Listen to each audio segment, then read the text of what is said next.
तो chemistry of कर्मयोगा मेरा जो फील्ड ट्रेनिंग की जो फील्ड है वो केमिस्ट्री की है। और कुछ जैसे आपने परिचय दिया उसमें बहुत सारे लोगों से मुलाकातें हुई जिसमें कि मुझे भारत की कुछ परंपराओं का वैसे ज्ञान नहीं था। विद्यार्थी मैं विज्ञान का विद्यार्थी होने के कारण इतना ज्यादा ज्ञान नहीं था, लेकिन जब कुछ आभास हुआ तो उसको एक वैज्ञानिक दृष्टिकोण से हमने देखने का प्रयत्न किया है, और वो मैं कोशिश कर रहा हूँ आप लोगों के सामने कुछ प्रस्तुत करने की।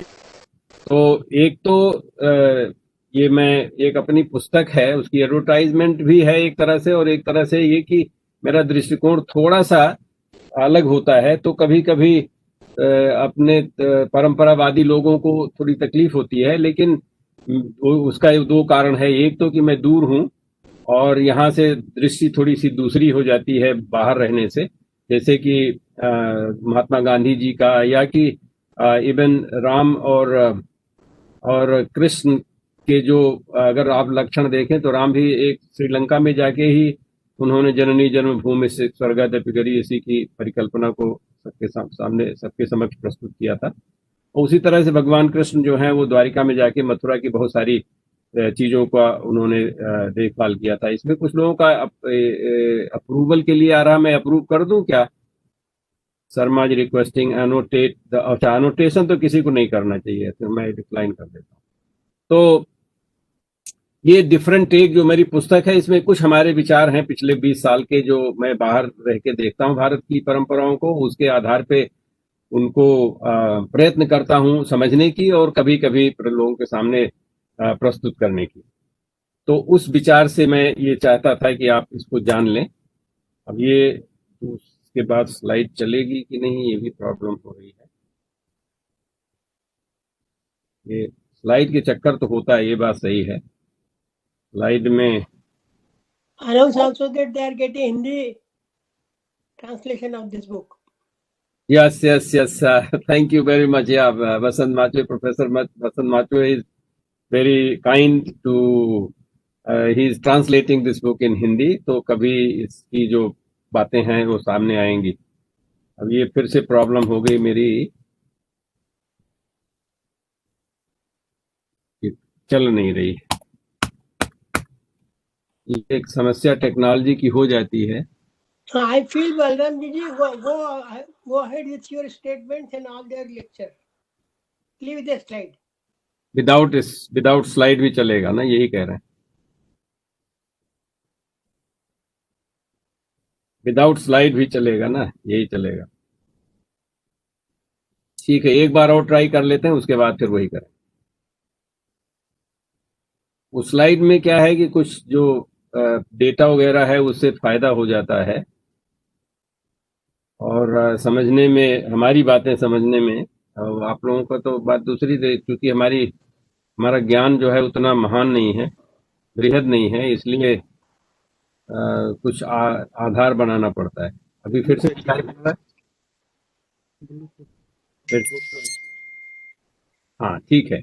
तो ये स्वामी विवेकानंद जो है वो कर्म पे तो सबसे ज्यादा उनका काम है, लेकिन थोड़ी सी कभी कभी हमारी कमजोरियां हो गई। मैंने देखा हुआ है कि कर्म को लोग क्रिया समझ लेते हैं, तो मैं थोड़ा सा उसको समझाने का प्रयत्न कर रहा हूँ। यहाँ पे टेक्निकली जो है ऑल एक्शन ऑफ कर्म, technically this word also means the effects of action. तो ये स्वामी विवेकानंद का विचार है कि कर्म जो है वो सिर्फ क्रिया नहीं है, बल्कि उसके जो फल होते हैं वो भी होते हैं। In connection with metaphysics it sometimes means the effects of which our past actions were the causes.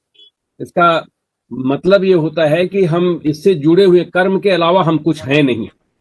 असली में इसका ये मतलब है कि कर्म के अलावा हम और कुछ है नहीं, उससे जुड़े हुए हैं। उसको जब हम रियलाइज करते हैं तब हमको ज्ञान धीरे धीरे बढ़ता है। और इसमें बहुत सारी चीजों में कभी कभी जैसे कर्मंडे बाधिका रस्ते माँ फलेषु कदाचन, लोग कहते हैं कि कर्म करते जाइए, कर्म करते जाइए। क्या होता है, जरा म्यूट कर दीजिए प्लीज, सबको म्यूट कर दें आप, हमको छोड़ के।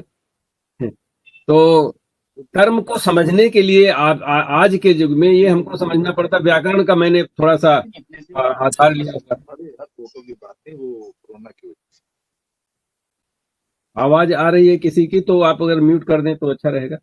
तो कर्ता, क्रिया और कर्म अगर हम देखें व्याकरण के आधार पर, तो उसका जो अंग्रेजी में होता है सब्जेक्ट, वर्ब और ऑब्जेक्ट। तो सब्जेक्ट, वर्ब और ऑब्जेक्ट में मतलब कर्म जो है वो ऑब्जेक्टिव भी है। जैसे इसमें स्वामी विवेकानंद जी कहते हैं कि कर्म के साथ उसका फल भी है, तो कर्म में क्रिया और उद्देश्य दोनों निर्धारित रहता है। अकॉर्डिंग टू कर्मयोग, action one has done can not be destroyed. तो वो हमको उसके साथ रहना ही पड़ता है, क्योंकि ये वो हमारी पहचान, हमारी एग्जिस्टेंस जो है वो कर्म है। तो अगर हमने कोई भी कर्म किया तो उसका जो फल है वो तो निश्चित ही है, और वही मुझे हमको डिफाइन भी करता है।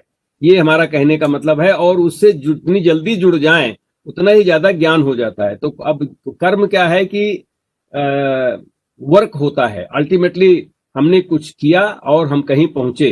तो दोनों में एक फिजिक्स की जो परिभाषा है वर्क की, फोर्स टाइम्स डिस्टेंस, मतलब कोई ताकत लगाई, उसके बाद जो जितनी दूर जाता है, तो दूरी तो हमको पता लग जाती है हमने कुछ क्रिया किया, लेकिन उसका जो उसकी जो दिशा है, डायरेक्शन है, वो जानना जरूरी है। वो हम किसी से सीख भी सकते हैं और अपने ज्ञान से भी कुछ कर सकते हैं। तो इस तरह से निवृत्ति का भाव आता है, फंडामेंटल बेसिस ऑफ मोरालिटी। और इसमें रिलीजन कहा गया है, मैं आगे करके थोड़ी बात करूंगा रिलीजन के बारे में। And very perfection of its entire self abnegation, readiness to sacrifice mind and body and everything for another being, ये निवृत्ति है। another being क्यों? क्योंकि वो हमारा कर्म है, वो हमारा उद्देश्य बन जाता है। when somebody else becomes my उद्देश्य, हम सबके साथ जुड़ते हैं, उसको योग के भाव में ले सकते हैं। तो कर्म योग में जैसे इसको करें कैसे, ये सारी दुनिया, आप एक बार फिर से सभी को बोल दें कि म्यूट कर लें, क्योंकि बीच में आवाज आ जाती है तो वो डिस्टर्बेंस वैसे भी समझ में नहीं। कर्मयोग की बात जो मैं कह रहा था, उसको हम समझ भी अगर लेते हैं तो इसको हम करें कैसे, उसको करने की जो व्यवस्था है भारत में, भारत की परंपरा में, वो उद्देश्य की प्राप्ति और क्रिया की प्राप्ति दोनों एक साथ करती है। वो हमारे उद्देश्य है कि हमको फ्रीडम चाहिए, चाहे वो मोक्ष के भाव में देखें या कि आधुनिक जमाने में देखें कि हमको फ्रीडम चाहिए। और फ्रीडम कब मिलती है? जब व्यक्ति स्वतंत्र होता है। और स्वतंत्र कब होगा? जब वो आत्मनिर्भर होगा, जबकि आज की वहां पे भारत में जो आज की आधुनिक सरकार है वो आत्मनिर्भरता पर जोर दे रही है। और जब व्यक्ति आत्मनिर्भर, इंडिपेंडेंट, फ्री होगा तभी इक्वल होगा, और वैसे इक्वल नहीं हो सकता। जब तक आप फ्री नहीं तब तक इक्वल नहीं हो सकते हैं। तो उसके हमारे यहाँ पे तरीके हैं, योग करके, योगा चित्त वृत्ति निरोधा, उससे हमको ये ज्ञान होता है। जब हम चित्त वृत्ति से परे हो जाते हैं तो हमको ज्ञान होता है कि हम अपने को समझ सकें। तो तपः स्वाध्याय ईश्वर प्रणिधानानि क्रिया योगा, तब हम तप करते हैं, तप करके स्वाध्याय करते हैं, ईश्वर को एक आदर्श मानकर सारी क्रियाएं उसके लिए करते हैं, तब वो कर्म बनते हैं। और जब ये हमको इसका आभास हो जाता है तभी हमको स्वधर्म का ज्ञान होता है कि धर्म, कर्म से धर्म बनता है। नॉर्मली लोग कहते हैं कि धर्म से कर्म करना चाहिए, लेकिन जो धर्म की स्थापना है वही कर्म से होती है, ये जानना जरूरी है। तो जब स्वधर्म का ज्ञान हो जाता है कर्म करके, तब व्यक्ति को स्वतंत्रता मिलती है, क्योंकि हमको जब स्वधर्म का ज्ञान हुआ तो हम अपने हिसाब से अब व्यवस्था बना सकते हैं। स्वधर्मे निधनम श्रेयस पर धर्मो भयावह, ऐसा भगवान कृष्ण ने गीता में कहा कि अगर हम अपने धर्म से चलेंगे, बाकी किसी दूसरे के धर्म से चलेंगे, वो भयावह मतलब उसमें डर हरदम लगा रहेगा, हम पूर्ण रूप से परफेक्ट नहीं हो पाएंगे। फिर इसके बाद जब हमको क्रिया करके, कर्म करके स्वधर्म का ज्ञान होता है, फिर हमको निष्काम करना चाहिए। जो नेचुरल हमारे स्वभाव जो हमारा होता है, उसके हिसाब से जो हम कुछ करेंगे वो हमको फ्रीडम दिलाएगा, क्योंकि हमको चिंता नहीं रहेगी कि कौन हमसे मिल रहा है, हमको कोई प्रशंसा कर रहा है या कोई हमारी प्रताड़ना कर रहा है, कोई फर्क नहीं पड़ता है। और जब फ्रीडम हो जाता है, व्यक्ति के अंदर हो जाता है, तो व्यक्ति अपने में ही स्थापित हो जाता है, और उसी को कहते हैं स्वास्थ्य, स्वास्थ्य, और उसी को आज के जमाने में हेल्थ कहते हैं। तो ये बहुत दूसरा आइडिया है। जो कि आधुनिक विज्ञान के हिसाब से इसको नहीं समझते। हम तो सिर्फ ये सोचते हैं कि हम ये फिजिकली ये कर सकते हैं, वो कर सकते हैं, ऐसा कर सकते हैं, वैसा कर सकते हैं, उससे हम सारा संसार चला सकते हैं। ऐसा नहीं, पहले स्वयं के लिए करना पड़ता है। उसके योग की जो हमारे यहाँ की विधि है उसके अनुसार अभ्यास करके ही वो व्यक्ति वहां पर पहुंच सकता है। तो जो आजकल की राजनीतिक व्यवस्था में सब कह रहे हैं हमको फ्रीडम चाहिए, हमको इंडिपेंडेंस चाहिए, हमको इक्वालिटी चाहिए, ये कहीं बाहर से कोई राजनीतिक पार्टी या कोई सरकार कभी नहीं दे सकती है। और इस बात को भगवान कृष्ण ने इस बात को एक आधार मान के उन्होंने ये कहा सर कर्मण्येवाधिकारः। आवाज वॉइस थोड़ी कम आ रही है, थोड़ा वॉइस ठीक कीजिए प्लीज। वॉइस कम आ रही है सब आप और लोग बता दें, कभी भी आपके कंप्यूटर में हो सकता है, क्योंकि मैं तो वही कर रहा हूँ जो पहले। हमारे पास ठीक है हमको आ आवाज। रही बहुत अच्छी आ हमारे रही है। पास ठीक है जी, मेरे पास बिल्कुल बढ़िया आ रही है आपकी आवाज। जी जी यहाँ का ठीक है, नहीं आवाज। सभी की ठीक है। जी धन्यवाद। तो बिल्कुल क्लियर आ रही है, बिल्कुल क्लियर आ रही है। Thank you, thank you. तो इसको अगर हम आधार मानते हैं इस बात को, अब कर्मण्येवाधिकारस्ते मा फलेषु कदाचन का मतलब अब समझ में शायद आए कि कर्म हमारा एक उद्देश्य है।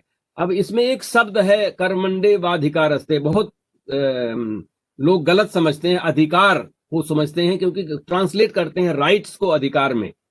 अधिकार शब्द में कार लगा हुआ, ये जानना जरूरी है। तो कर्म जो है वो उद्देश्य के लिए बना हुआ है। अधिकार का मतलब उसके लिए हमको काम करना है। कर्मण्येव बाधिकारस्ते मा फलेषु कदाचन। अगर हमने कर्म को स्थापित एक उद्देश्य बना लिया और उस पर अधिक से अधिक काम करते हैं तो फल की चिंता करने की आवश्यकता नहीं है। इसका मतलब नहीं कि आपको फल नहीं मिलेगा, फल मिलेगा कि नहीं मिलेगा, क्या मिलेगा, क्या, ये तो हमारे ऊपर है कि हमने पूरी तरह से कर्म किया। अगर आपने पूरी तरह से किया तो कर्म, जैसे कि हमारे यहाँ की परंपरा में है कि लोग किसी की पूजा करते हैं, किसी के लिए भगवान कृष्ण की या भगवान शिव की किसकी आराधना करते हैं, तपस्या करते हैं। और जब तपस्या का मतलब बहुत मुश्किल उठानी पड़ती है। उसका ये हो सकता है कि हमको कहीं बैठ के तपस्या करने की जगह बैठना ही बड़ा मुश्किल है। तो तपस्या करेंगे तो फल निश्चित मिलेगा। यहाँ तक कि राक्षस लोग भी अगर तपस्या करते हैं, कर्म करते हैं वो, तो उनको भी फल मिलता है, कोई नकार नहीं सकता है।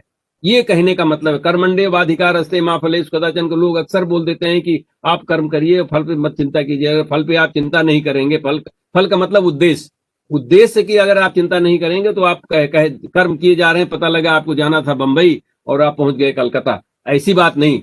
आपको ये उद्देश्य निर्धारित करना पड़ेगा, उसके बाद उस पर काम करना पड़ेगा। और फिर कर्तव्य से हमको हमारा कर्ता का भाव मिलता है। कर्तव्य, जो कर्तव्य करे वही करता है। और ये नहीं कि हमने ये किया वो किया, हम बहुत कुछ कर सकते हैं। तो ये भाव जो है हमारे कर्म के लिए समझना, कर्म को परिभाषित करना बहुत आवश्यक है।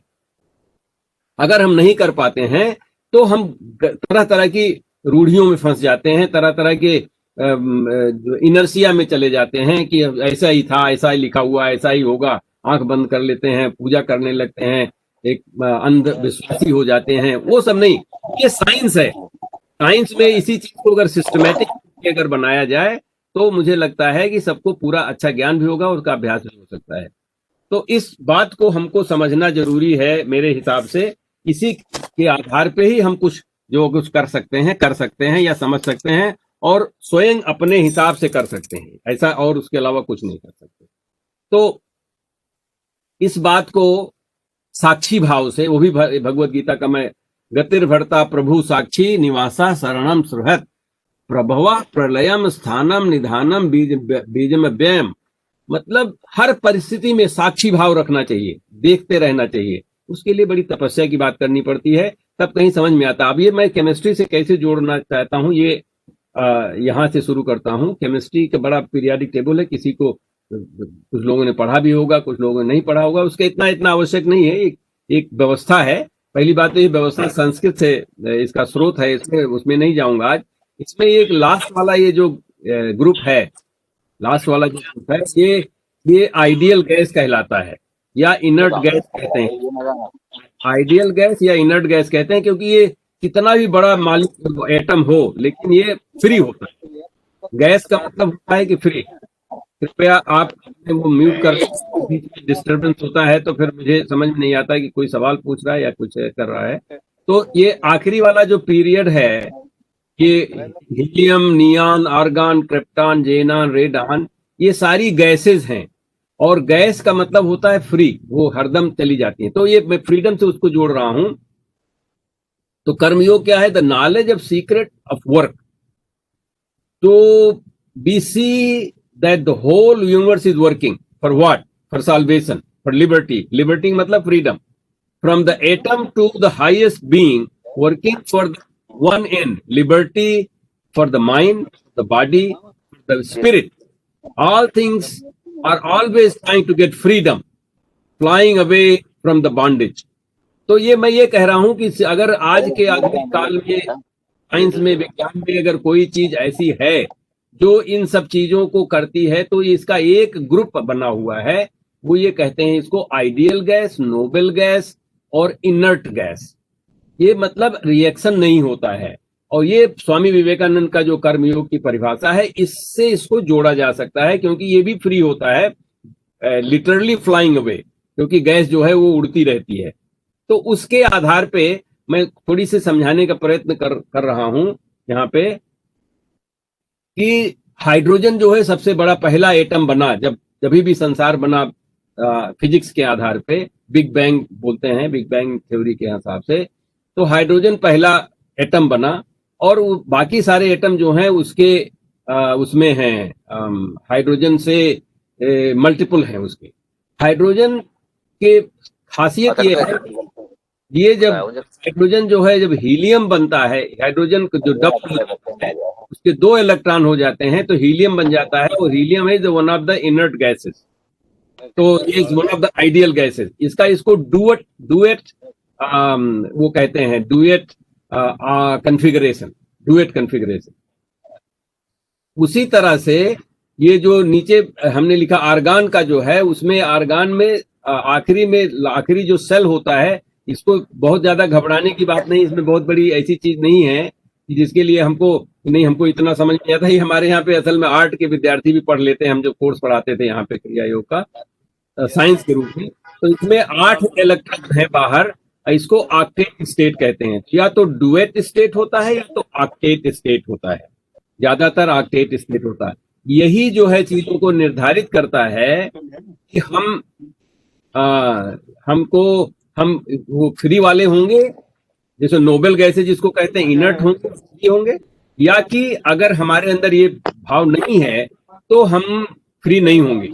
और सारा संसार जो है तो कुछ काम करा कर कुछ वैसे ही कर सकता, काम तो नहीं करता रहे। फिर से आप म्यूट कर सकते हैं लोगों को। तो मेरा ये कहने का मतलब है कि जो ये केमिस्ट्री जो योग की के आधार पे कि फ्री होना चाहिए, पूरी तरह से उस इनर्ट होना चाहिए, नॉन रिएक्टिव होना चाहिए, जो कि योग में भी पढ़ाया जाता है, वो अगर हम केमिस्ट्री में देखना चाहें तो इस आइडियल गैस के माध्यम से देखा जा सकता है और इसको आगे परखा जा सकता है। नॉन रिएक्टिविटी या डिटैचमेंट जिसको आइडियल माना जा सकता है, तो उसके आधार पे ही ये हम देखिए फिर से ठीक ना लगता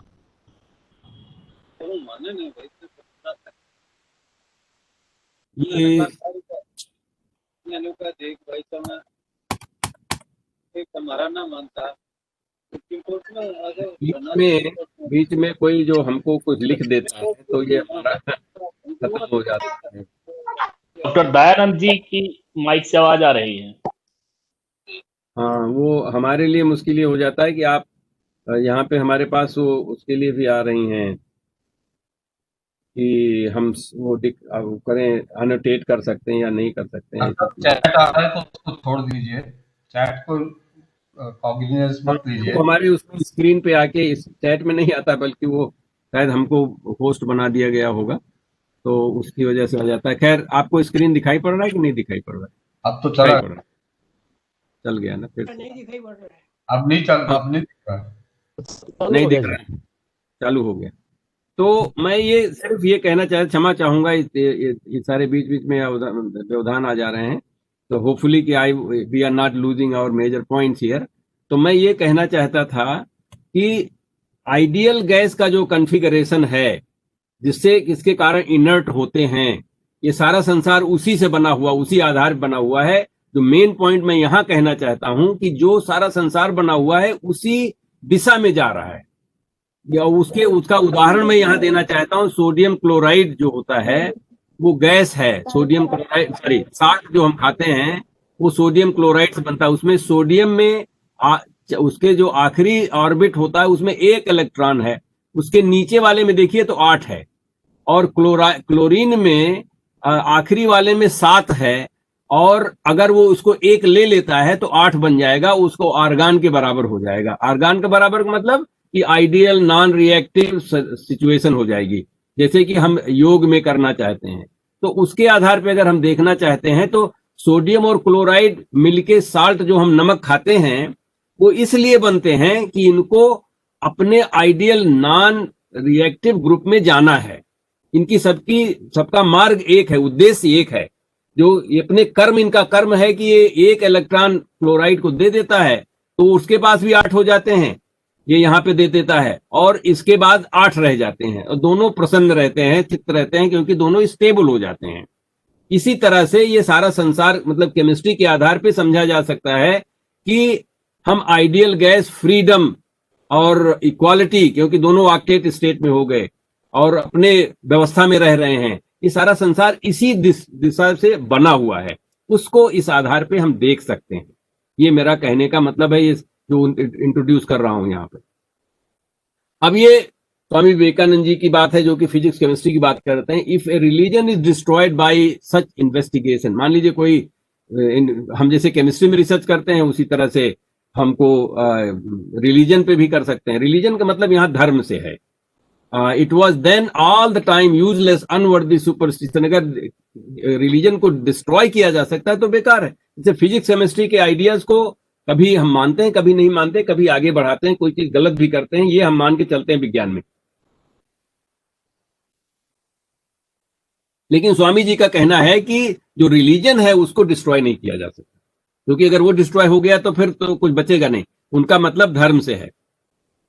अब ये कहते हैं there had been the belief that when a man threw up a stone and it fell some demon drag down. ये पहले की बात है जब लोग सोचते थे कि पत्थर किसी ने फेंका, वो गिर गया तो कोई डेमन था उसको खींच के ले गया, ऐसा किया वैसा किया, जब विज्ञान के रूप में नहीं जानते। लेकिन अब बाद में लोग जानते नहीं, गुरुत्वाकर्षण होता है, ये नेचुरल चीज है, वो धर्म हो गया। मतलब उसको समझना ये विज्ञान हो गया, और विज्ञान और धर्म में कोई फर्क नहीं होता है, ये स्वामी जी का कहना है। ग्रेविटेशन जो हम लोग समझते हैं उसी तरह से अब केमिस्ट्री में हम जैसे हमने आपको समझाने की कोशिश किया, तो हमको किसी भूत प्रेत की आवश्यकता नहीं कि भूत ने इसको इलेक्ट्रॉन को यहां कर दिया, उसको वहां कर दिया, ये ऐसा है। तो उसी तरह से जो हमारा ज्ञान, अगर हम उस तरह से विज्ञान के रूप में जोड़ते हैं तो हमारा ज्ञान भी स्वतः आता है, स्वाभाविक रूप से आता है, और वो जब हमारे वो कर्म से जुड़ता है तो उसी को कर्मयोग कहते हैं। और केमिस्ट्री ऑफ कर्मयोग का मतलब ये होता है, जैसे हमने केमिस्ट्री के आधार पर बताया कि ये शायद इस तरह से जोड़ के और इस स्थिति में पहुंच सकते हैं, उसी तरह से हम अपने कर्मों से जो भी कर्म करें, ये तो केमिस्ट्री कर्म, हमने इलेक्ट्रॉन का मूवमेंट बताया। अगर मान लीजिए कि हमने ताली बजाई तो ताली बजाने का भी एक कर्म हो गया, और ताली बजाते बजाते अगर लोग ताली बजाने लगते हैं तो उसके बहुत कारण होते हैं, किसके लिए ताली बजा रहे हैं, कब ताली बजा रहे हैं। अगर आप दूसरों का मान रखने के लिए ताली बजा रहे हैं तो आप दूसरों से जुड़ रहे हैं, एक तरह से ये कर्म भी जो है वो आपको वहां पर जोड़ लेता है। अब उसमें यह है कि अब हम मान लेते हैं, कैसे मान लेते हैं? मानने के लिए हमको माइंड चाहिए, हमारा माइंड तैयार होना चाहिए, जिसको मैंने प्रयत्न किया कि मन को हमको चित्त वृत्ति निरोध करके मन को अपने वश में करना चाहिए, जिससे कि मन के वश में हम नहीं रहें, और उस तभी हम ये सब सारी चीजें कर सकते हैं। तो माइंड इज वेरी इंपॉर्टेंट, और इस चीज को हम आगे बढ़ाने के लिए प्रयत्न कर रहे हैं कि आपके सामने कुछ प्रस्तुत करें ऐसी चीजें जो कि आप शायद अप्रिशिएट कर पाएंगे। तो एक चीज कि जैसे जो इंग्लिश की किताबें हैं, क्योंकि स्वामी जी ने बहुत सारे लेक्चर्स जब अमेरिका में आए, स्वामी विवेकानंद जी, तो उन्होंने अंग्रेजी में दिया। अंग्रेजी में रिलीजन शब्द है, धर्म शब्द नहीं है। तो इस जानना जरूरी है, क्योंकि हर जगह पे बहुत कंफ्यूजन है इससे, सब लोग रिलीजन बोल देते हैं। रिलीजन की बहुत लंबी व्याख्या है, और रिलीजन और धर्म की बात करने के लिए ही 1-2 घंटे काफी नहीं होंगे। लेकिन यहाँ पे मैंने एक टेबल बनाया हुआ है, इसके आधार पे दोनों में थोड़ा सा ये देख सकते हैं कि क्या फर्क है।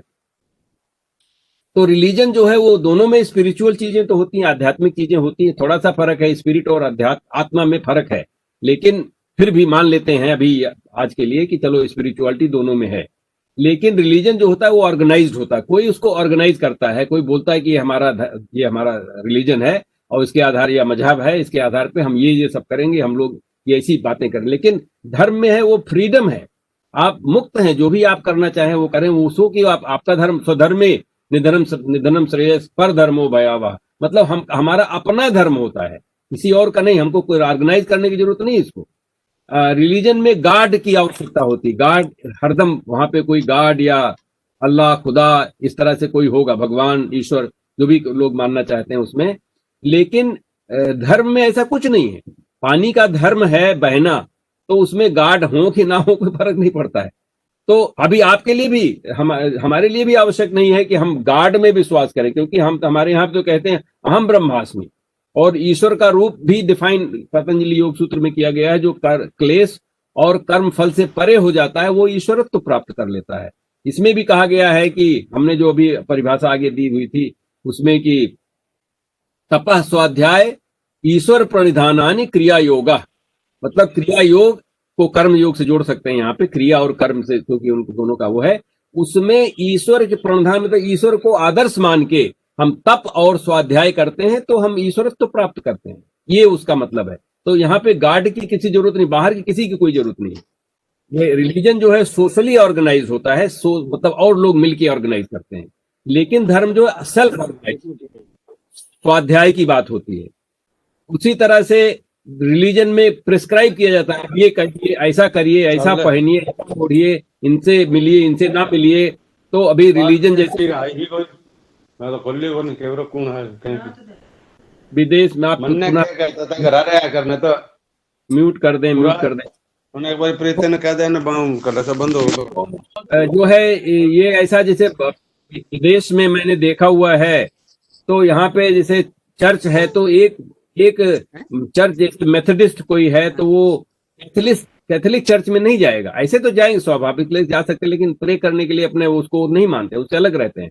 तो उनका प्रेस्क्रिप्शन होता है आप यहाँ जा सकते हैं, ऐसा कर सकते हैं, ऐसा नहीं कर सकते, लेकिन और सबको मानना पड़ता है अगर उसमें विश्वास करते हैं उस रिलीजन में। लेकिन धर्म में ऐसा कुछ नहीं, धर्म में आपको जो उचित लगे वो करिए, मतलब ये यू कैन सब्सक्राइब, जो भी आप चाहिए वो ले लीजिए, जो नहीं चाहते नहीं लीजिए।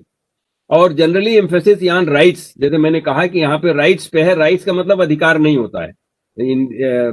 धर्म की व्यवस्था है उसमें हमारी ड्यूटी की बात, हम अपनी ड्यूटी करते हैं तो अपने आप, क्योंकि कर्म उससे जुड़ा होता है, करने में और कर्म फल निश्चित है, तो इसलिए मुझे चिंता नहीं करनी कि मुझे क्या ये मिलेगा वो मिलेगा, हम जैसा कर्म करें वैसा मिलेगा। और रिलीजन जो है वो एक्सक्लूड करता है, या तो आप हिंदू हैं मान लीजिए, या मुस्लिम हैं, या ईसाई हैं, या यहूदी हैं। तो हिंदू में ये शायद जहां तक मुझे ज्ञान है ये कोई नहीं है कि आप ऐसा ऐसा करिए तभी हिंदू, आप तो भगवान मानिए ना मानिए, भगवान को गाली भी दीजिए तभी भी कोई नहीं कह सकता आप हिंदू हैं कि नहीं। हिंदू का नाम का जो है वो तो एक रिवर से लेना देना, जैसे कि मैं अमेरिका का हूं, कोई कहेगा अमेरिका में, तो उसका अमेरिका कोई रिलीजन नहीं हो सकता। लेकिन और रिलीजन में अगर आप जो खास करके सेमेटिक और अब्राहमिक रिलीजन्स हैं उनमें अक्सर कहीं कहीं उसमें भी अपवाद हैं, लेकिन अक्सर ये होता है कि या तो आप क्रिश्चियन हैं, और क्रिश्चियन में भी अगर या तो मेथोडिस्ट हैं या तो फिर बाप्टिस्ट हैं, ये दोनों नहीं हो सकते, एक्सक्लूड करता है। उसी तरह से अगर आए तो या तो मुसलमान है या तो क्रिश्चियन है, ये नहीं हो सकता कि आप क्रिश्चियन भी है मुसलमान भी। लेकिन हिंदू में ऐसा कुछ नहीं है कि कोई किसी को कोई रोक नहीं। अगर क्रिश्चियन मुसलमान भी कोई वेद को मानता है और योग करता है, आयुर्वेद के हिसाब से रहता है, तो कोई फर्क नहीं पड़ता है, वो तो अच्छी चीज है। ऐसा ये बहुत जानना जरूरी है कि रिलीजन और धर्म में, क्योंकि बहुत सारी राइटिंग में, स्वामी विवेकानंद की भी राइटिंग में ऐसी समस्याएं लोग पैदा कर देते हैं।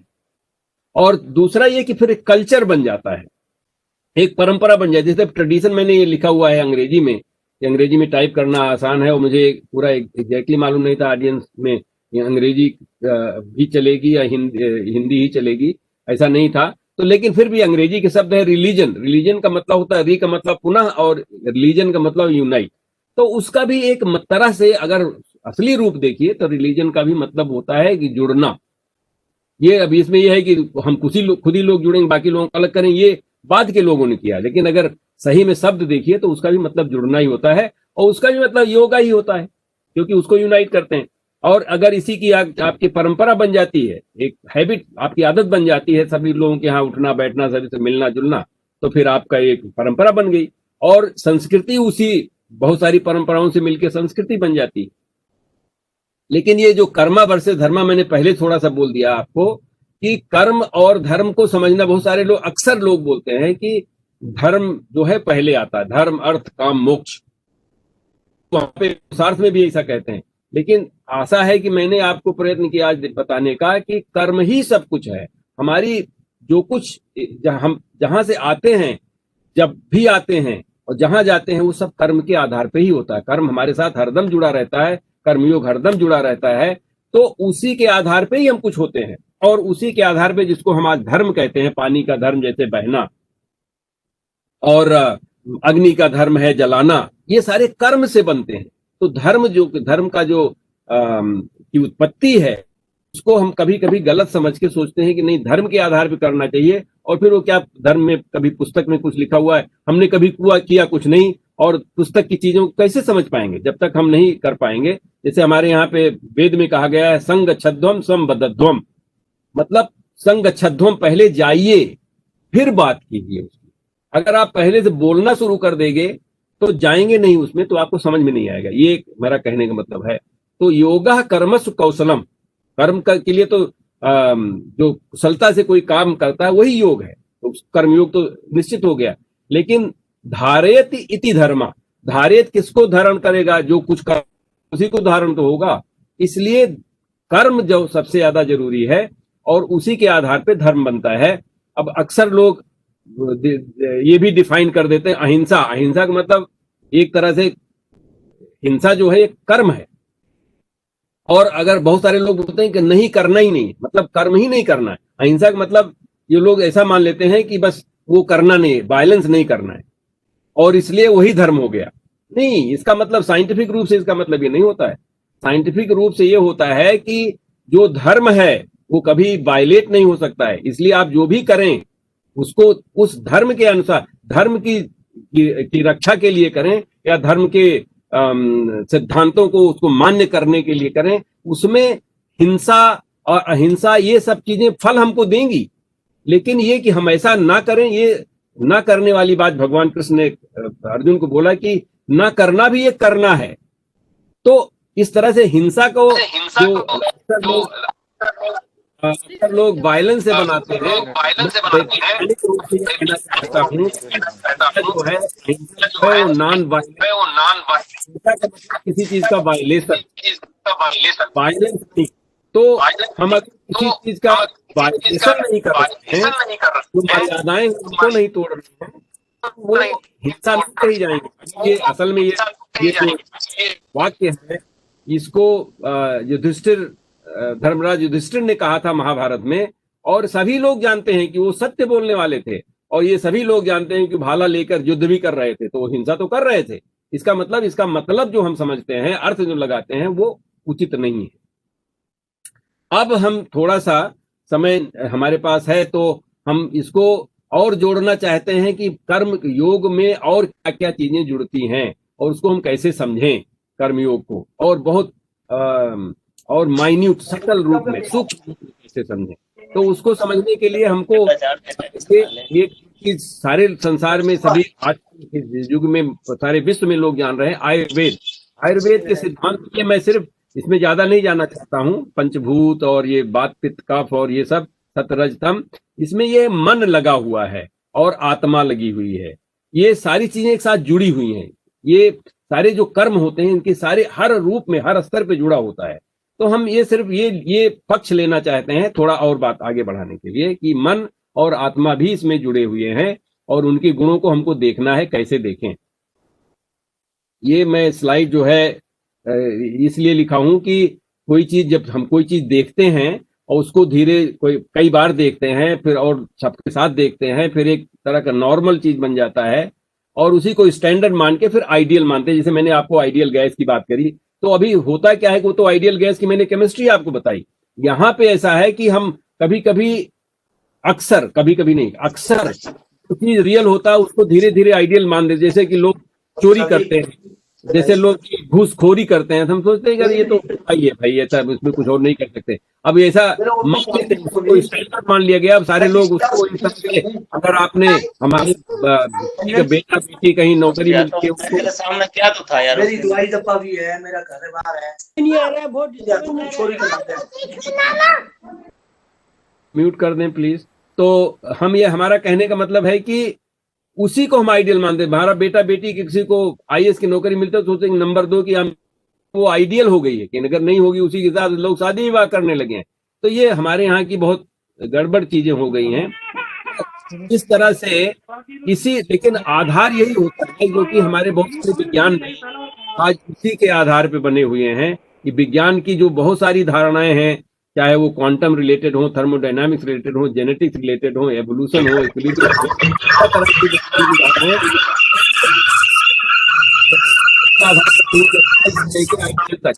लेकिन ये कोई वो वाला नहीं केमिस्ट्री जो मैं आपको बता रहा हूँ, कर्मयोग वाली केमिस्ट्री, क्योंकि उस स्थान पे लोग हैं नहीं।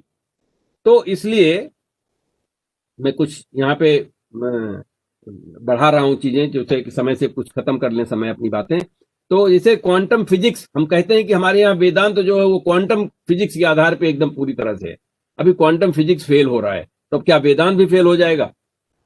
जैसे कि स्वामी विवेकानंद ने यही कहा, उन्होंने वर्ड शब्द का रिलीजन यूज किया कि religion can not be destroyed. तो वेदांत के जो ज्ञान है वो उस स्थिति में लोगों के ज्ञान है जो कि अपने को एनलाइटन करके एक स्टेट ऑफ माइंड पहुंचे जहां पे कि वो सारे ब्रह्मांड में विलय करके अपने को समाधि स्थिति में जो ज्ञान आया है वो डिस्ट्रॉय नहीं हो सकता। वेदांत, अभी हम, चूंकि हम लोग आजकल लेजी हो गए हैं और अपनी बातों को अपने ढंग से नहीं कह पाते हैं, तो हम किसी और का आधार मानते, जैसे विज्ञान का आधार लेते, क्वांटम फिजिक्स।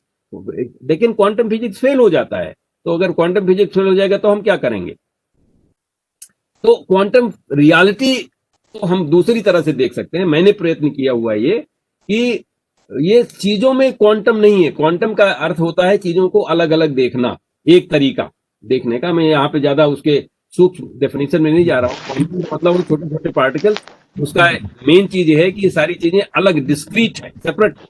लेकिन हमारे यहाँ योग की फिलॉसफी तो ऐसा है नहीं, ये सिर्फ माइंड का फेयर हो सकता है कि माइंड में जो है वो क्वांटमाइज्ड हो सकता है। अगर माइंड क्वांटमाइज्ड है तो हम सारे संसार को जैसे जिस तरह का चश्मा लगा लेंगे वो सारा संसार उसी तरह का दिखाई पड़ता है। तो जब तक हम माइंड, वो योगा चित्त वृत्ति निरोधा में नहीं पहुंचेंगे तब तक हम इसको ऐसा सोचते रहेंगे। विज्ञान जो है इसी की देन है। तो विज्ञान को आगे और ऊपर बढ़ाने के लिए हमको कर्म योग और योग के विचारों को समझना चाहिए कि कर्म क्या है, कैसे है। तो उसको मैंने थोड़ा सा प्रयत्न किया हुआ है। एक छोटी सी बात इसमें कहना चाहते हैं कि ये जैन धर्म में कर्म को वाइब्रेशन से जोड़ा गया है। मतलब कोई चीज जब मूव करने लगती है तो उसको वो कहते हैं वो कर्म शुरू हो गया, उसमें उसी तभी कर्म शुरू हो गया। उस वाइब्रेशन से मुक्ति को ही वो लोग लिबरेशन मानते हैं। मतलब कर्म करने का मतलब नहीं कि फल लेना, बल्कि हम कर्म के बंधन से मुक्त हो जाएं, जिसको मोक्ष भी कह सकते हैं। तो हम इसमें ज्यादा डिटेल में नहीं जाते हैं। इतनी बात जो है हमको लगता है कि पूर्ण। बाकी जो बातें कहना चाहते हैं कि इन्होंने ये कहा है कि कर्म का मतलब होता है वाइब्रेशन, और वाइब्रेशन सारे संसार में हर पदार्थ में पाया जाता है। उसी तरह से नासादिया सूक्त, वैदिक ऋग्वेद का जो है वो भी यही कहता है कि वाइब्रेशन पहले कुछ नहीं होता, अनिद अवातम में कुछ नहीं, सब एकदम शांत रहता है। फिर धीरे धीरे उसमें भी वाइब्रेशन शुरू होता है, ऑसिलेशन शुरू होता है, तो उसको ब्रीदिंग कहते हैं, जो कि हम लोग आजकल ये भी कह सकते हैं हमारी श्वास से जो आ रही है। तो दोनों में ये वाइब्रेशन की जो बात कही गई है उसको कर्म से जोड़ा गया है, और इसको मैंने आधार मान के एक मॉडल बनाने का प्रयत्न किया हुआ है, जिसमें कि हमने देखा हुआ है कि कॉन्शसनेस और माइंड को, कॉन्शसनेस को क्या कहते हैं, कॉन्शसनेस बहुत बृहद रूप से जब आगे बढ़ जाती है तो हम जब इनलाइटन स्टेट में पहुंचता है, सारा ज्ञान सर्व ज्ञान हो जाता है, उसको इनलाइटन कॉन्शसनेस कहते हैं। लेकिन जो हमारा माइंड रहता है वो छोटा रहता है। तो इसमें हमने ये प्रयत्न किया है, ये केंद्र में है, ये है कॉन्शियसनेस। तो इसमें समय की आवश्यकता नहीं, सारा ज्ञान हो जाता है। समय और टाइम एंड स्पेस की पूरी चीज खत्म हो जाती है, और इसको मैंने मैथमेटिकली प्रयत्न कर रहा हूं सिद्ध करने का और इस पर एक्सपेरिमेंट करने का। अब इसमें ज्यादा नहीं जाते हैं क्योंकि समय भी कम हो गया है, रह गया है अब। और तो हम ये चाहते हैं कि आप ये समझें कि इसको हम इस विचार से, इस भाव से भी विज्ञान को मान सकते हैं, विज्ञान के रूप में इसको सिद्ध कर सकते हैं, टेस्ट कर सकते हैं, ये कर सकते हैं कि हम सारे लोग जो हैं वो एक मैथमेटिकली, हर व्यक्ति का अपना एक कॉन्शियसनेस होता है, हर व्यक्ति अलग से होता है, उसका अपना स्वधर्म होता है, उस अपने कर्म के आधार पे स्वाध्याय के हिसाब से उसको समझ सकता है, उसको हम वैज्ञानिक रूप से भी देख सकते हैं। ये हमारा यहाँ कहने का मतलब है। अब मैं 2-4 बातें और कह के फिर अपनी बातें समाप्त करूंगा, अगर ये आ गया तो। एक तो कहने के लिए तो कहते हैं कि सारा संसार बना हुआ है हमारे पास। आगे गणित के लिए बारे में खुद बोलना चाहता था, लेकिन क्योंकि समय कम है तो मैं थोड़ा सा आगे बढ़ जाता हूं इसमें।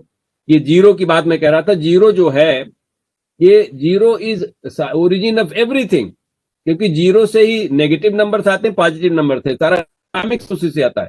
सारा जो जहां पे कुछ नहीं है, जैसे हम कहते हैं कि हम ऐसे स्टेज पहुंचते हैं जहां पे सारी चीजें का विलय हो जाता है, तो लेकिन वहीं से सारी उसकी उत्पत्ति भी होती है। ये जीरो से हम समझ सकते हैं कि जीरो जब जहां पे पॉजिटिव नेगेटिव बराबर हो जाते हैं वो जीरो हो जाता है, लेकिन वही पॉजिटिव नेगेटिव जब अपने को प्रसारित करने लगते हैं तो उसी से सारी चीजें, सारा संसार बनता है। तो again I am trying to skip some of this because ये इसको एक्सपेरिमेंटली मेरा क्षेत्र है कि इसको डिस्क्रीट जो क्वांटम है उसको एक स्तर पे हम उसको मेजर कर सकते हैं। ये मेजरमेंट की बात है, ये तो किसी बेंजीन की और नेफ्थलीन की बात है, लेकिन इसी तरह से किसी भी व्यक्ति के जो ये क्वांटम डिस्क्रीटनेस है हम एक व्यक्ति का भी कर सकते हैं। ऐसा हम लोग प्रयत्न करेंगे इसके लिए। तो ये क्वांटम एक सही चीज है, कर्म भी सही चीज है, लेकिन उसका उद्देश्य है कि हम कर्म के जो बंधन से उससे मुक्ति मिल जाए। उसका मतलब हम वहां जीरो की स्टेट में पहुंच जाएं। जीरो का मतलब इन्फिनिटी भी होता है, क्योंकि जीरो का ना आदि होता है ना अंत होता है। तो कई तरह के उसके भाव हैं जिनको कि हम स्पिरिट से जोड़ सकते हैं। एक एक्सपेरिमेंट ये किया गया था, साइंस मैगजीन में इसको उन्होंने छापा, कि हम एक्चुअली जो सारा संसार एक साथ देखने लगते हैं तो हम रेशनली कोई डिसीजन नहीं लेते, कॉन्शियसली कोई डिसीजन नहीं लेते, बल्कि अनकॉन्शियसली डिसीजन लेते हैं। जैसे कि इन्होंने एक कार के बारे में रिसर्च करके दिखाया कि अगर कार के सिर्फ 4 एस्पेक्ट्स अगर आप देख रहे हैं तो आप कॉन्शियस डिसीजन लेते हैं, कॉन्शियस डिसीजन का ये चार्ट है। लेकिन जब 12 एस्पेक्ट्स लेते हैं तो अनकॉन्शियसली ही काम होता है। मतलब जो आपका अंदर का इंट्यूशन है वो इतना काम करने लगती है। और ये तो 12 की बात है, यहाँ पे तो 12,000 चीजें आप देख रहे हैं, दिन में सोच रहे हैं, समझ रहे हैं, दिखाई पड़ रही हैं। तो एक आपका जो अनकॉन्शियसनेस वाला, चेतना वाला, उसको जगाना बहुत आवश्यक है, जो कि भारत की परंपरा है। कर्म के योग से उसको जगाया जा सकता है। अब ये आइंस्टाइन ने एक्सपेरिमेंट किया हुआ था, इसके एक्सपेरिमेंट पब्लिश भी किया हुआ है, इसको ये दिखाने के लिए कि कैसे ये सारी चीजें खत्म हो जाती हैं। समय जब आपका माइंड इतना इनग्रोस्ड हो जाता है, किसी चीज में कंप्लीटली विलीन हो जाता है, तो सारी चीजें खत्म हो जाती है। जैसे इन्होंने इसमें समय के लिए बताया कि अगर कोई व्यक्ति एक सुंदर स्त्री के साथ बैठा हो तो 1 मिनट उसको लगेगा, एक घंटा लगेगा, 1 ही मिनट हुआ। लेकिन अगर उसको मुश्किल की चीज कभी बैठा दीजिए किसी स्टोव पे और उसपे गर्म स्टोव है तो 1 मिनट लगेगा, 1 घंटा हो गया। ऐसा उन्होंने ये पेपर मैंने साइंटिफिक अमेरिकन से देख करके देखा। तो मैं अब ये समय की जो बात है, हमारे यहाँ समय की बड़ी व्याख्या की गई है। समय तो लाखों करोड़ों साल से चल रहा है। मैं थोड़ा एक जो युग का चक्र चलता है उसके आधार पर कहना चाहता हूँ कि समय 24,000, 1200, फिर 12 साल का जो हमारे यहाँ पे ये है कुंभ मेला लगता है, फिर साल भर का होता है, फिर पक्षों का होता है, फिर 24 घंटे का की जो सर्केडियन रिदम चलती है, फिर 12 घंटे का जो सूर्यास्त सूर्योदय होता है। इनके आधार पर बहुत सारी चीजें हमारे यहाँ पे परंपरागत से बहुत सारी चीजें कही गई कैसे करना चाहिए, और अपनी परंपरा को भूलना नहीं चाहिए, क्योंकि हमारी परंपरा के आधार पे ही जो हम बनाते, जो कि विज्ञान को कहते हैं, वो भी परंपरा से जुड़ा हुआ है।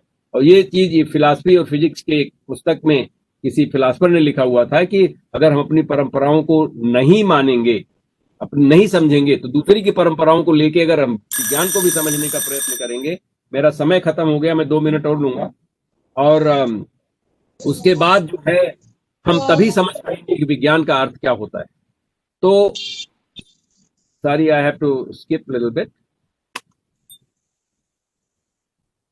आई विल स्किप दिस ऑल्सो। तो एक वर्ल्ड ऑर्डर की बात है, ये सारे एक वर्ल्ड ऑर्डर बनता है। कभी कम्युनिज्म का वर्ल्ड ऑर्डर बनेगा, कभी लिबरलिज्म का ऑर्डर बनेगा, कभी डेमोक्रेसी का ऑर्डर बनेगा, कभी कैपिटलिज्म का ऑर्डर बनेगा। तो ये हेनरी किसिंजर ने 2014 में किताब लिखी हुई थी वर्ल्ड ऑर्डर के, उसके तरह तरह की चीजें उन्होंने लिखा हुआ है, चाइना के बारे में, इस्लाम के बारे में, तरह और चीजों के बारे में वर्ल्ड ऑर्डर। इसके पहले नोम चोम्स्की लिंग्विस्ट हैं MIT के, उन्होंने भी एक नए वर्ल्ड ऑर्डर की बात किया था, इंपीरियलिज्म और leftism and rightism, all this kind of thing. और एक और व्यक्ति हैं सैमुअल हंटिंगटन, उन्होंने रिलीजन के आधार पर वर्ल्ड ऑर्डर को बनाया हुआ था। मेरा कहने का मतलब ये वर्ल्ड ऑर्डर चलता रहता है। तो भारत को अगर अपनी, क्योंकि विज्ञान भी फिलॉसफी से चलता है, भारत को अगर अपनी बातों को सबके समक्ष रखना है, सारे संसार के समक्ष रखना है, तो हमको ये करना पड़ेगा कि अपना एक वर्ल्ड ऑर्डर बनाना पड़ेगा, दिखाना पड़ेगा, लोगों को करके दिखाना पड़ेगा। वो कर्म के आधार पे हो सकता है। उस वर्ल्ड ऑर्डर में आयुर्वेद और योग के आधार पे किया जा सकता है कि आयुर्वेद में विज्ञान है, योग में आध्यात्मिक ज्ञान है। तो इसको अगर आधार बना के और हम सबके साथ प्रेम संबंध बनाएं, मित्रता के संबंध बनाएं, सबकी सेवा के भाव से करें, तो हम ऐसा कर सकते हैं। उसमें बहुत सारी चीजें उल्टी होंगी, जैसे कि रिवर्स इनोवेशन, मतलब इकोनॉमिक्स को दूसरी तरह से सोचना पड़ेगा, उल्टी दिशा में सोचना पड़ेगा। अभी है कि GDP बढ़ा दो तो ऐसा हो जाएगा, वैसा नहीं। हमारा जो वैल्यू है उसको हम बनाएं कि उसकी क्या वैल्यू है, हमारे जो संबंध हैं, संबंधों के जो वैल्यू हैं, हमारे जो अपनी चीजें हैं।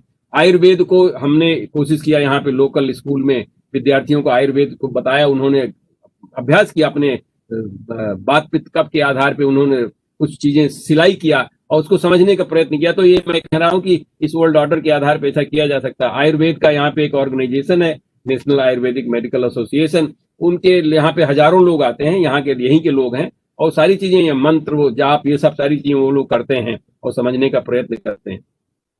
लेकिन हमारे यहाँ खुद में अभी एक हमारी कॉन्फ्रेंस हुई थी, उसमें डॉक्टर हर्षवर्धन आए हुए थे और उन्होंने 2 बातें कही। एक तो वसुधैव कुटुंबकम, जो कि बहुत आवश्यक है, कि वर्ल्ड ऑर्डर के लिए हमको वसुधैव कुटुंबकम मानना है। लेकिन उसमें उन्होंने ये भी कहा, राजनीतिक रूप से कहा, सही है, हम समझ रहे हैं उसको क्यों कह रहे हैं, लेकिन नेशनलिज्म भी है। लेकिन ये दोनों कॉन्ट्राडिक्टरी हैं। नेशनलिज्म वसुधैव कुटुंबकम एक नहीं हो सकता, इसलिए हमको इंटरनेशनलिज्म करना चाहिए।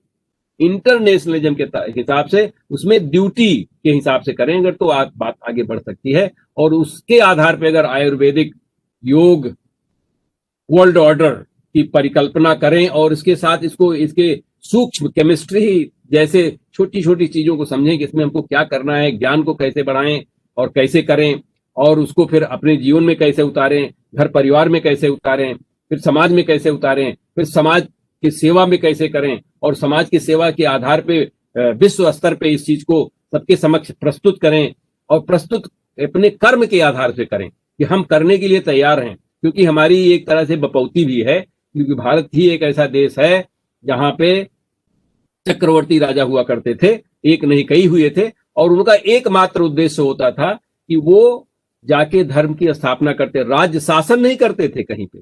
चक्रवर्ती राजा कहीं शासन नहीं करते थे, वो शासन तो लोकल लोग ही करते हैं, लेकिन उन्होंने धर्म की स्थापना करी। और वर्ल्ड ऑर्डर में ये बात हो सकती है। इन्हीं शब्दों के साथ मैं अब वाणी को विराम देता हूँ, और अगर कोई प्रश्न होंगे तो मैं प्रयत्न को आपके सामने कुछ उसके जवाब देने का। धन्यवाद, बहुत बहुत धन्यवाद आप लोगों को, पुनः बहुत बहुत धन्यवाद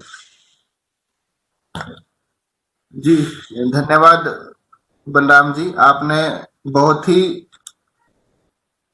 कम समय में एक बहुत बड़ा विषय हम सबके सामने रखा, और हम सब पंचरत्न शोध संस्थान की ओर से आपके हार्दिक आभारी हैं कि आपने इतना गंभीर विषय इतने सरल शब्दों में हम सबको समझाया। अब मंच प्रश्न उत्तर के लिए, या आपका अपनी कोई बात रखना चाहें हमारे सभी श्रोतागण, तो मंच आप सबके लिए खुला है। बारी बारी से आप अपने प्रश्न यहाँ रख सकते हैं, या अगर कोई बात अपनी रखना चाहें तो रख सकते हैं। तो मंच खुला है, आप चाहें तो अपने आप को अनम्यूट करके प्रश्न पूछ सकते हैं, या चैट बॉक्स में लिख दीजिए, हम आपका प्रश्न पढ़ देंगे। बलराम सिंह जी, मेरा एक छोटा सा प्रश्न है कि हमको कर्मकांड से अलग कर दे। Hello, can you hear me? क्या कर्मकांड से क्या आपने कहा? कर्मकांड का हिस्सा है, धर्म के थ्रू कर्मकांड किया जाता है, तो कर्मकांड को क्या हम अलग ही कर दे या उसको निगलेक्ट कर दे क्या अपने धर्म से? नहीं, अच्छा ठीक है, समझ में आ गया, मुझे समझ में आ गया आपका सवाल। नहीं, देखिए, कर्मकांड जो है उसको सिर्फ कर्मकांड को अगर उद्देश्य नहीं बनाते हैं, उसको we don't make as a end but make it as a means. कर्मकांड जो है मीन्स, एक तरह का एक हमारा एक माध्यम बनाते हैं कर्मकांड बहुत सारी चीजों को करने के लिए, तब कर्मकांड उचित है। समस्या कर्मकांड के साथ ये हो गई है कि सिर्फ कर्मकांड को ही अपना अंतिम लक्ष्य मान लेते हैं, वो परेशानी है। अगर ऐसा है तो हमको छोड़ना पड़ेगा। लेकिन अगर कर्मकांड के आधार पे बहुत सारी चीजें कर्मकांड, जैसे मैं बताता हूँ, एक अपना मेरे परिचय में ये शायद नहीं कहा गया कि मैं वहां पे पढ़ा तो अयोध्या में पढ़ा हूँ, राम मनोहर लोहिया विश्वविद्यालय में, और लेकिन मेरा घर वहां पे गांव में है। मेरी माँ अनपढ़ थी और वो जो है वो नीम के पेड़ में पानी डालने के पहले वो एक बूंद पानी भी नहीं पीती थी। ये एक कर्मकांड हो गया उनका। मैं उस पर हंसता था बचपन में, क्योंकि जब मैं साइंस पढ़ने लगा तो मैं सोचा कि अब मुझसे ज्यादा ज्ञानी और क्या है, मैं तो विज्ञान पढ़ रहा हूँ। क्योंकि मैं पहला हाई स्कूल अपने परिवार में पहला कोई व्यक्ति जिसने हाई स्कूल की डिग्री ली, तो मैं अपने को बहुत बड़ा मानधाता समझता था और मैं अपनी माँ के ऊपर हंसता था। तो उनसे मैंने पूछा, इसमें क्या, आप ऐसा क्यों करती हो? तो उन्होंने कहा, इसमें शीतला माता रहती हैं। मैंने कहा कि शीतला माता रहती, मैं चढ़ गया पेड़ पे, उसको खूब हिलाया, ये सोचा कि अभी शीतला माता गिर क्यों नहीं रही है इसमें अगर रहती हैं तो। ये मेरी मूर्खता थी उस समय की, बचपना था। बाद में अब मैं आज इन्फेक्शियस डिजीज में काम करता हूँ, तब मुझे पता लगता है कि ये कर्मकांड का क्या मतलब होता है। नीम के पेड़ में एंटाइसेप्टिक मॉलिक्यूल्स होते हैं और कोई वृद्ध महिला ही उसको इस काम को करती है, क्योंकि वो घर से दूर नहीं जा सकती, इसलिए नीम के पेड़ को घर के बगल लगाना पड़ता है। वो पानी डालती है उसमें और वो फिर नीम का पेड़ रहता है, तो उससे जो एंटीसेप्टिक मॉलिक्यूल्स आते हैं वो घर में प्रवाहित होते रहते हैं। अब ये कर्मकांड की एक बात हो गई। उसी तरह के और भी मंत्रोच्चारण के कर्मकांड होते थे, यज्ञ के कर्मकांड जो हैं, ये सारी चीजों का अपना अर्थ है, लेकिन उस अर्थ को समझना। अब जैसे हम एक उदाहरण देता हूं कर्मकांड के, हम लोग अमेरिका में रहते हैं, आप भी रहते हैं अमेरिका में आजकल, यहाँ पे हम लोग भी यज्ञ करते हैं। हम लोग भी इतनी सामग्री लाके बंद कमरे में भर के अगर उसको जलाएंगे, जलाते उतना ही सामग्री है जितनी वहां इंडिया में जलाते हैं। इंडिया में तो खुले में जलाते हैं, क्योंकि ये सारी जो यज्ञ की विधियां हैं वो जंगल में हुआ करती थी। अभी हम लोग चाहे दिल्ली में ही बैठे हों, अगर घर के अंदर जलाएंगे तो वो टॉक्सिक है। तो हमको उसको समझना चाहिए, उसका उद्देश्य क्या था। उद्देश्य यह है कि उससे बहुत सारे कीटाणु मरते हैं और अच्छे भाव पैदा होते हैं, वो सब सही है। लेकिन अगर उसको सिर्फ हम कर्मकांड के आधार मान के, जैसे हमने देखा, यहाँ पे मैंने कहा कि आप लोग माइक्रो यज्ञ कीजिए, माइक्रो यज्ञ, उसमें कैलकुलेट कर दिया कि कितना, इतना बड़ा क्षेत्र है कमरे का, उसमें कितना कंसंट्रेशन होना चाहिए। आधुनिक जमाने से कर सकते हैं अगर समझते हैं, नहीं तो कर्मकांड में फंसे रहते हैं, उसी तरह से करते रहते हैं और उसका फिर अर्थ की जगह पे अनर्थ निकलता है। ये मेरा कहने का मतलब। Thank you.